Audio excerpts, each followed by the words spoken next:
Bulletin में सबसे पहले बात करेंगे खातून जज को धमकी देने के केस में इमरान खान ने इस्लामाबाद हाई कोर्ट में बयान हल्फी तो जमा करा दिया है, ताहम उन्होंने एक बार फिर गैर मशरूत माफ़ी से गुरेज किया है। इमरान खान ने खातून जज को धमकी के अपने अल्फाज में यूं तशरीह की है कि खातून जज के खिलाफ एक्शन लेने के उनके अल्फाज से उनकी मुराद लीगल एक्शन के सिवा कुछ नहीं थी। इमरान खान ने कहा कि अगर खातून जज को इनकी 20 अगस्त की तकरीर से ये तासुर मिला कि उन्होंने रेड लाइन क्रॉस की है तो वो मुआफ़ी मांगने को तैयार हैं। आपको अपडेट करें, खातून जज को धमकी देने के केस में इमरान खान ने इस्लामाबाद हाई कोर्ट में बयान हल्फी तो जमा करा दिया, ताहम उन्होंने एक बार फिर गैर मशरूत मुआफ़ी से गुरेज किया है। इमरान खान ने खातून जज को धमकी के अपने अल्फाज में यूं तशरीह की कि खातून जज के खिलाफ एक्शन लेने के उनके अल्फाज से उनकी मुराद लीगल एक्शन के सिवा कुछ नहीं थी। इमरान खान ने कहा कि अगर खातून जज को उनकी 20 अगस्त की तकरीर से ये तासुर मिला कि उन्होंने रेड लाइन क्रॉस की है तो वो मुआफ़ी मांगने को तैयार है।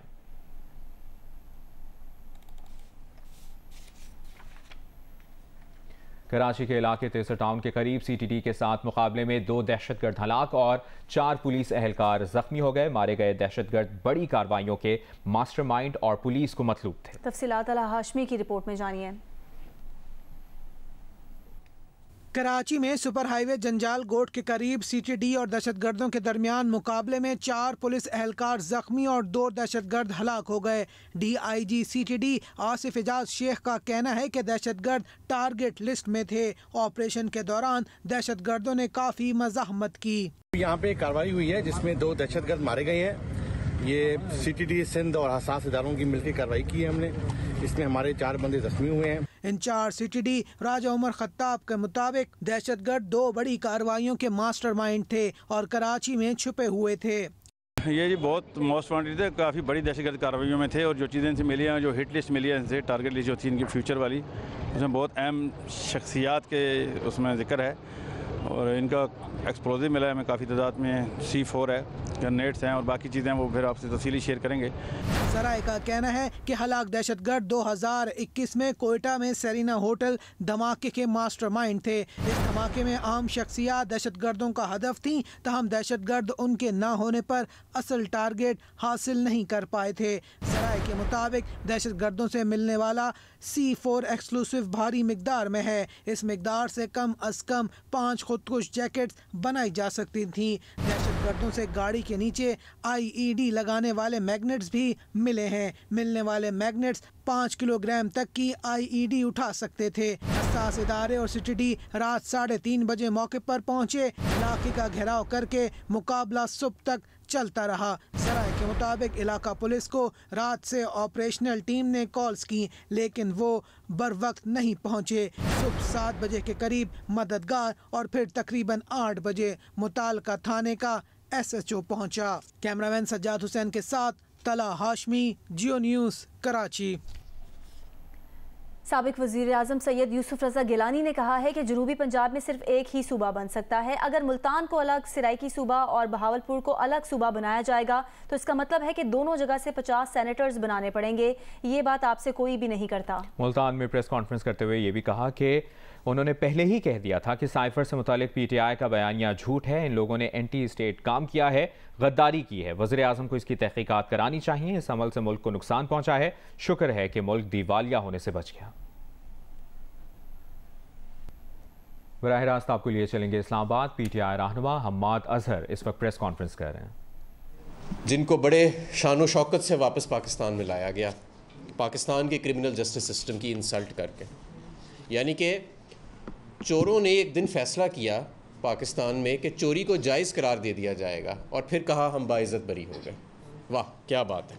लेकिन अब ज़रा आगे चलते हैं। इसहाक डार साहब जो हैं 2013 से 2018 में इस मईशत 2017 तक इस मईशत के कलमदान थे और बैनुल-अक़वामी मार्केट में $27 तक तेल की कीमत आ गई नीचे। पाकिस्तान $30 अरब जमा कर सकता था उस टाइम के ऊपर, अगर हमने ये इसहाक डार की जो डारनॉमिक्स है उसको ना फॉलो की होती। लेकिन हमने क्या किया, बजाय कि हम अपनी एक्सपोर्ट बढ़ाते, कम कीमतों का फ़ायदा उठाते, $30 अरब अपने रिजर्व्स में जमा करते, जिससे हम हमेशा के लिए IMF से जान छुड़ा सकते थे। पाकिस्तान का सबसे बड़ा करंट अकाउंट का खसारा कम तरीन तेल की कीमतों के बावजूद छोड़ गए। इमरान खान जब यह हुकूमत छोड़ के गया तो जो नॉन ऑयल करंट अकाउंट था वो सरप्लस में था, तकरीबन लेवल था। सारा का सारा current account deficit oil prices की वजह से था। तो इसहाक डार साहब जो हैं कम तरीन कीमतों के बावजूद भी 2017 में जब ये मुल्क से फ़रार हुए वज़ीर आज़म के जहाज़ में, तो सबसे बड़ा करंट अकाउंट डेफिसिट भी छोड़ के गए और मुल्क की मईशत को तबाह करके गए। दूसरा जिस बात से इनकी मशहूरी है आलमी इदारों में भी और पूरे पाकिस्तान में भी, वो नंबर्स की हेरा फेरी है। तो वो काम शुरू हो गया कि कैसे शुरू हुआ है। SPI की नई फिगर आई, पता लगा 45% से 30% पे महंगाई चली गई, यानी कि महंगाई बढ़ने की रफ्तार इतनी कम हो गई। जो CPI है वो 27% से 22% पे चली गई। तो हमने आज बैठे हमने कहा देखें कि ये मामला क्या हुआ है। पता लगा कि ये जो आदाद शुमार आए हैं इन्फ्लेशन के, इसमें बिजली की कीमतों को 65% कम शो किया हुआ है और आटे की कीमत को 65 रुपये किलो शो किया हुआ है। 100 रुपये किलो में भी आज आटा नहीं मिल रहा। और जो नेपरा ने अभी तक नोटिफाई नहीं किया, ये जो फ्यूल कॉस्ट एडजस्टमेंट का मिफ्ता साहब कह रहे थे कि मैं नहीं लगाऊंगा, अभी तक नेपरा ने नोटिफाई नहीं किया। वो इन्फ्लेशन के डेटा में नोटिफाई कर दिया डार साहब ने अपनी परफॉर्मेंस दिखाने के लिए। दूसरा क्या काम किया अपनी परफॉर्मेंस दिखाने के लिए, ये जो तेल की कीमतें नीचे की हैं वो कैसे की हैं। 37 रुपये मिफ्ता इस्माइल ने PDL बढ़ा दिया। हम कहते रहे कि भाई तेल की कीमत अपनी जगह, ये जो टैक्स तुम तेल पे लगा रहे हो ये तो ना लगाओ आवाम के ऊपर, इस वक्त तो सब्सिडी देने की ज़रूरत है। उस 37 रुपये तेल जो PDL लगा हुआ था उसको 32 रुपये पे ले आए। ये तेल की कीमत जो है ये शो करने के लिए। रिज़र्व्स आज आपके डार साहब के आने के बाद $8 अरब पे चले गए हैं, यानी कम हो गए हैं। IMF और चाइना ने जितनी हमें रकम दी थी वो तमाम की तमाम कंज्यूम हो चुकी है। जो नया डेटा आया इंडस्ट्रियल प्रोडक्शन का, जुलाई में 16% इंडस्ट्रियल प्रोडक्शन में कमी आई है और अगस्त में और सितंबर में इससे कहीं ज़्यादा होगी, क्योंकि कारखाने बंद होना शुरू हो गए हैं। अक्सरियत कारखाने ये डॉलर की वॉलेटिलिटी और ये नून लीग और PDM की माशी पॉलिसीज़ की वजह से बंद होना शुरू हो गया। डार साहब के आने के बाद बॉन्ड की रेटिंग 100% से भी ऊपर चली गई है हमारी, यानी आलमी मार्केट्स ने, क्योंकि उनको तो सबको पता है कि ये नंबर्स की हेरा फेरी और जिस तरह ये मईशत चलाते हैं, तो आलमी मंडियों ने ये अदम एतमाद का इनके ऊपर इजहार किया है। पाकिस्तान में आज कैपिटल कंट्रोल्स लगे हुए हैं। अगर कोई इंडस्ट्री है या कोई इंपोर्टर है वो अपनी मर्ज़ी से इस वक्त माल इंपोर्ट नहीं कर सकता है। बैंक्स LC नहीं खोलते, LC खोलने माल आ जाए, बैंकों के पास डॉलर नहीं है देने के लिए। तो 1998 के बाद जब एटॉमिक ब्लास्ट हुए थे और सैंक्शंस लगी थी, उसके बाद से लेके अब तक पहली मरतबा, और ये भी नून लीग को एजाज़ हासिल है कि पाकिस्तान ने कैपिटल कंट्रोल्स इंट्रोड्यूस कराए अपनी मईशत में। कैपिटल कंट्रोल्स दिवालिया मईशत के अंदर इंट्रोड्यूस कराए जाते हैं और ये सब जानते हैं कि 1998 में जब ये किया गया था तो ये एक बहुत बड़ा ब्लंडर था। आज तक उस शौक से हमारी जो लोकल मार्केट है वो उठ नहीं सकी। एक इदारा है फिच, आलमी इदारा, उसने कहा है कि इस साल PDM के पहले दौरे हुकूमत में पहले साल में मईशत की तरक्की की रफ्तार सिर्फ़ और सिर्फ 0.2% होगी। याद रहे कि इमरान खान 6% माशी तरक्की पे मुल्क को छोड़ के गए थे। दूर दूर तक कोई माशी बहरान नहीं था और अगले साल हमारा टारगेट 7 से 8% ग्रोथ का होना था। आज ये जो मरीम नवाज़ साहिब ऑडियो लीक्स में कह रही है ना कि मिफ्ता ने बड़ा मायूस किया, इससे पता ही नहीं कि क्या करना था, ये जो कर रहा था इसके क्या इफ़ेक्ट्स हैं। इफ़ेक्ट्स ये हैं इसके कि बहुत करोड़ों के हिसाब से बेरोज़गारी हो गई है, मुल्क में गुर्बत की लकीर से लोग नीचे चले गए हैं। मैं जानता हूँ कि मीडिया पे बड़ा प्रेशर है कि मईशत को डिस्कस नहीं करना। वो जो माशी माहिर आते थे ना किस्म किस्म के बैठ के कि आधा फ़ीसद इमरान खान ने इंटरेस्ट रेट रेज़ कर दिया, इतना नुकसान होएगा। FBR का इस महीने का जो रेवेन्यू की फ़िगर थी वो इतनी ऊपर चली गई, इतनी नीचे चली गई। आज वो सब स्क्रीन से गायब है। एक साहब थे वो अपने कैलकुलेटर निकाल के कहते थे कि इतने करोड़ लोग पॉवर्टी के नीचे चले गए, पॉवर्टी इंडेक्स से पाकिस्तान में इतने बेरोज़गार हो गए। आज वो भी हमें कहीं पे नज़र नहीं आते। हर तरफ खामोशी कर दी गई है। लेकिन जबर के साथ आपने सियासी निज़ाम तो खड़ा कर लिया है, जबर के साथ माशी निज़ाम को कैसे खड़ा करेंगे?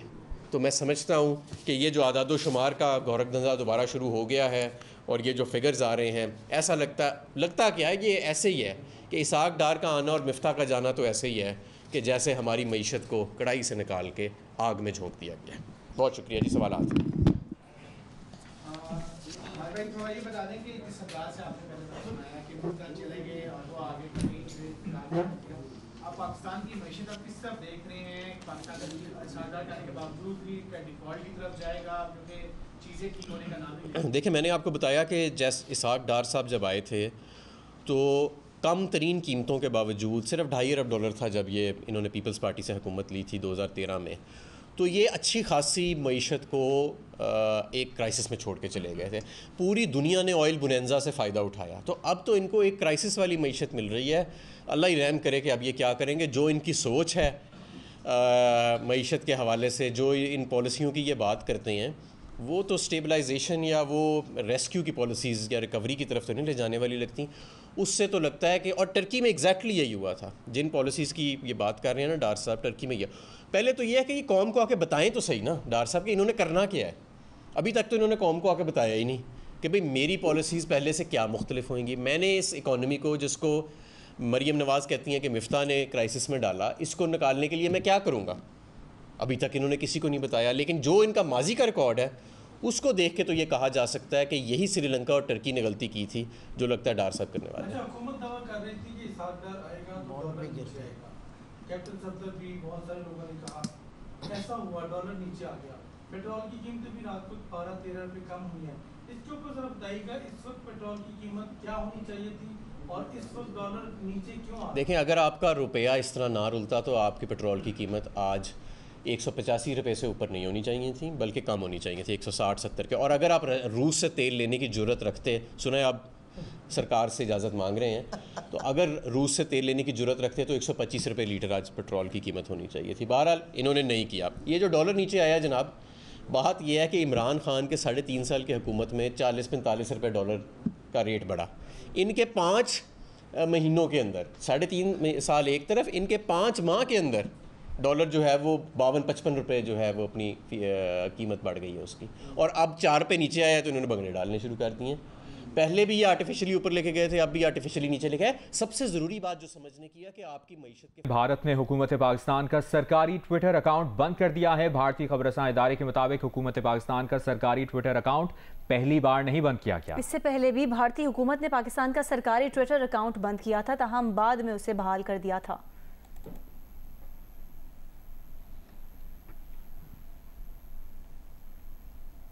लोअर दीर के बेशतर इलाकों में वक्फे से मूसलाधार बारिश जारी है। शदीद बारिश के बायस तालाश नाले में तुगयानी है।